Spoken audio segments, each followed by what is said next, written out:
Every month, millions of people pay their loans on time. EMI after EMI, minimum due after minimum due, and yet their total debt hardly moves. It's almost like the system was designed so you never really get out. That's not a conspiracy theory, it's arithmetic. The kind that hides inside every home loan, credit card, and 0% deal across the modern economy. Cut to flashing lights of a city at night. Credit card ads glowing on billboards. The middle class runs on a balance sheet, not of wealth, but of promises. And the math behind those promises decides who climbs and who stays stuck. Let's start with something painfully familiar.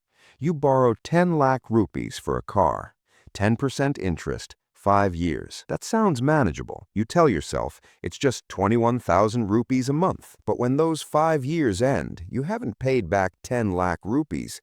You've paid 12.7 lakh rupees. That's 2.7 lakh gone for borrowing your own future money.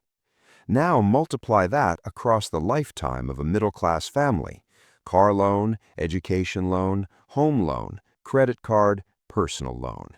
One small percentage, repeated again and again, becomes your biggest expense, the rent you pay to participate in the system. Here's where it gets interesting. Banks don't see you as a borrower, they see you as a cash flow, predictable, loyal, and endless. That's the hidden brilliance. If everyone paid off their debt tomorrow, the system would collapse.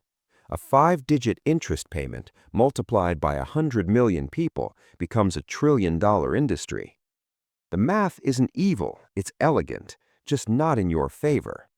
Let's zoom out to the bigger story. The average Indian earns 30,000 to 50,000 rupees a month today, but the average price of a small apartment in a major city has tripled in 20 years.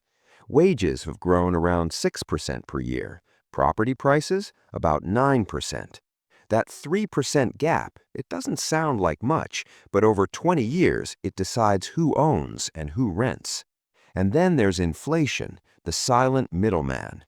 When prices rise, you need loans to survive. When you take loans, you pay interest. When you pay interest, banks thrive.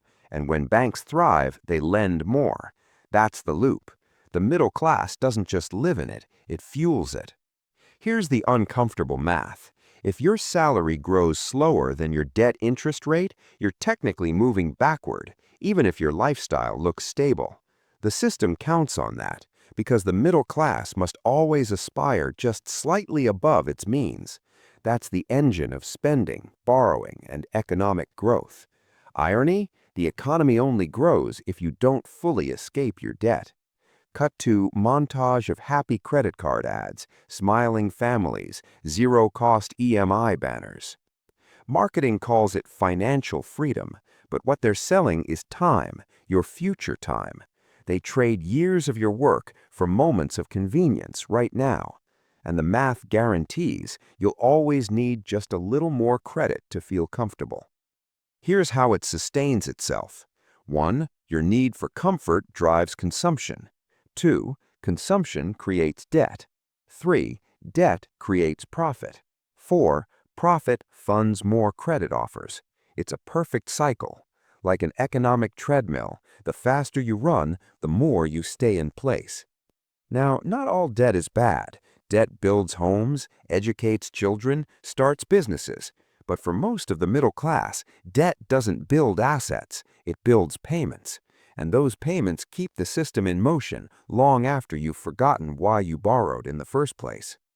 You see, the real divide today isn't between rich and poor. It's between owners of assets who earn from compounding and owners of liabilities who pay for it.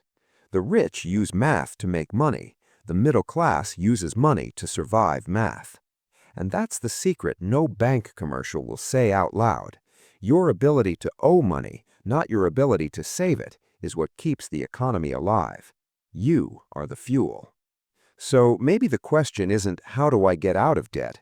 Maybe it's what happens to the system if too many of us actually do? Because somewhere behind every EMI, every swipe, every promise to pay later, there's a carefully balanced equation, and it only works as long as you keep believing it's normal.